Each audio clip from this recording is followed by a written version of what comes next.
So astrologers were really, it was an art. It was an art form. And they really looked up.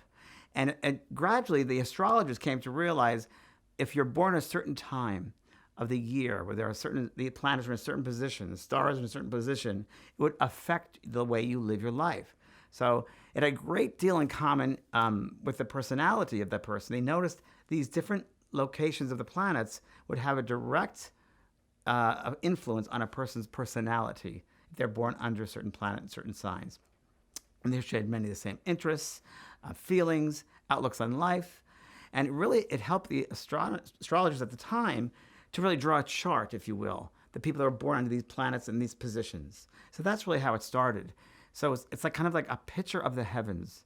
It's almost like painting a picture of the heavens with the planets in certain places. So you could look at it that way. The person was born a certain way. So maybe that's where the chart began. The chart began as really the chart of the heavens when you're born. That's your birth chart. So if you look up at the sky at this particular moment, you'll see the stars and the planets in a certain position. And really, that is, when you're born, it's called your natal chart. So it's a picture of the sky when you're born. It's called the natal chart. Everybody has a different natal chart. And it can be moved by seconds. Seconds, not minutes, seconds. So preparing your chart, of course, can be lengthy. A lot of people want to go to astrologers, get the chart done. And you can do it, I know online, you can probably get it done for free. I'm sure there are some apps that do that. But it's really interesting to get a picture of your natal chart, where the planets were when you're born, and it has to be to the second, so you have to know the time. Then you can go backwards in time. So let's say, because a lot of people ask me, well, I don't know the time of my birth. Now, the time of your birth is very important because it depends on, it's called your ascendant. And I'll get into that in just a second. But it goes down to the second because planets, stars move per second. So that would affect, of course, the gravitational pull in your body, right?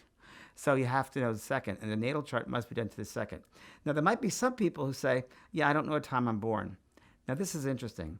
Astrologers can also go backwards in time in that they look at the major events in your life. So let's say you graduated from college, you got married, you had a child, you have a new job, whatever it was, major events in your life, and they can work backwards when those things happen according to in your life and really create a chart based upon those events, those major events in your life, so that you can do it. It's called a regress chart. So that's interesting for a lot of you, and a lot of you will probably want to do that. Now, another thing I'm often asked all the time from clients and people, the time of your birth, is that predetermined? Like, does that matter? Yes. Everything is predetermined. I believe that everything is destiny. I think that everything is timed out. And for those who don't know me yet, who have not taken a course with me, I don't believe in accidents. I believe in divine intervention. So I do believe, and I've talked to hundreds of thousands of spirits, I believe that before we're born, we sit with our teachers and our guides, our master teachers, and we really go through what lessons our soul has to learn in this upcoming lifetime. So we also have what we call group souls, and those are your family, your friends in this lifetime, who have probably been with you in other lifetimes also. We don't only learn lessons individually for our soul's growth, but we also learn them in a soul group. So we all have to progress together. And that's why you pick certain families and certain friends, because you're really trying to help each other grow. So you might find that in your family, there's some very hard people to deal with, or friends hard to deal with, or you might have relationships not good, divorces not good. But hopefully you've learned the lesson that goes with that relationship. So I want to say right now, instead of judging the person, okay, because judgment is fear-based, don't judge them. Instead, go, what lesson am I learning here? That'll help you spiritually. It'll help your soul. What lesson am I to learn from my family member who's treating me this way?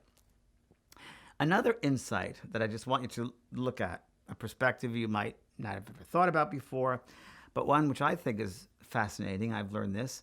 So when you have, let's say, a family member who you don't get along with, because we're all one, and I do believe we're all one, we have different physical traits, we come from different countries, we speak different languages, but we really are connected, especially families. So if you have somebody in your family that you've chosen in this lifetime to be your sister, your brother, or your mother, your father, and there's a certain way that bothers you, that you can't understand, you have to look at yourself. Because for you to see that, it's got to be within you. Because they're a mirror to yourself. I know it's very hard for a lot of you to understand that, but that's a mirror within yourself. So maybe that needs to be healed within you. So by healing them or forgiving them or reaching out to them, try to understand them better, you'll help to heal yourself. It sounds interesting, doesn't it? But it makes a lot of sense because we come back with our soul groups to really work to evolve and expand. Remember, the earth is a school for the soul. It's a school for the soul. It's one of many schools. But this is the school where you can grow the most. So you come back with these soul groups to learn, to understand, to live a better life, to be the best you can, to learn about love and understanding. It's not a punishment to be here. It's not a punishment to have hard people in your life. I often say, and I think you'll understand this, or start to from this point on, and your life will change, guarantee it. If you look at the people in your life that are the most difficult ones to deal with, the hardest ones, mostly family, they are your greatest teachers. What are they teaching about yourself? What are they teaching about other people? So I want you to look at this, not only this course of learning, but this course will open you up to learning about life in general, learning about your relationships with people, understanding people better, understanding where you stand with the relationships with people, with relationships with the world, the earth. It's really going to be an eye-opener for all of you.